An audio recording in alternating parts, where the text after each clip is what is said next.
and one of the things that really opened my eyes, this is a really important video that you did, 9/11 Road to Tyranny, where you talked about the World Trade Organization protests and how they had sent in these people in government uniforms with government issue boots and these anarchists that were dressed in black, and it's that this is an actual tactic that they'll use to break up peaceful protest. Well, they'll send in soldiers or policemen or whoever the hell they're hiring, no one knows, and they send these people and they smash everything up. They start it, turn into a violent protest. They light things on fire, and then they all hold up in a building and they negotiated their release, and none of them were ever arrested. And when you showed this clip by clip from these various news organizations, and you focused on the kind of clothing they're wearing and the difference in their behavior versus the behavior of all the peaceful protests, and then showed the result of it, which had these people that were walking to work with a WTO sticker that had a line through it, and police stopped them and said, you can't have that sticker on that book bag.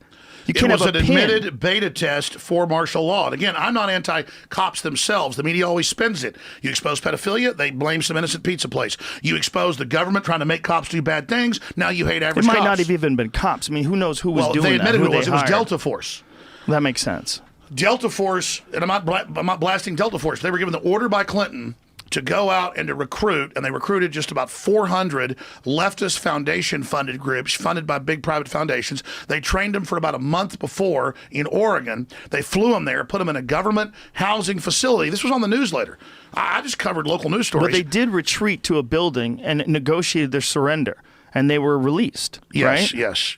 But this is after all this property damage, all this craziness. Ones, though, they went out to start the attack, so they had it on video, so they could then attack the 100,000 peaceful protesters. So this was something that, I mean, we don't like. We like to think, just like you don't like to think that pedophiles are real, you don't like to think that anyone in the government would ever organize some kind of an attack or some sort of a fake event where a bunch of people that you hire to start smashing things to make a peaceful protest look bad. We don't want to think that that's possible, but it is possible. It goes on, but it turns out that this is actually a documented tactic. Yes, it was the WTO. In fact, Esquire about 2 years ago was doing a profile on me, and the guy, his dad had been a former CIA section chief and had been involved in a bunch of stuff himself. And I told him, I said, yeah, Delta Force ran those riots. And he goes, you're a liar.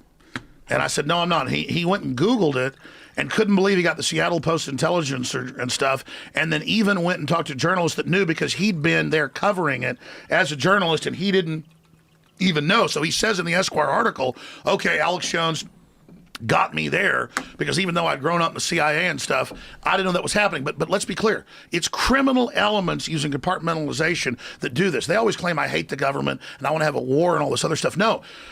I have to give credit to the good elements of the CIA and the good elements of the NSA. I mean, I'm good friends. That's a very important point.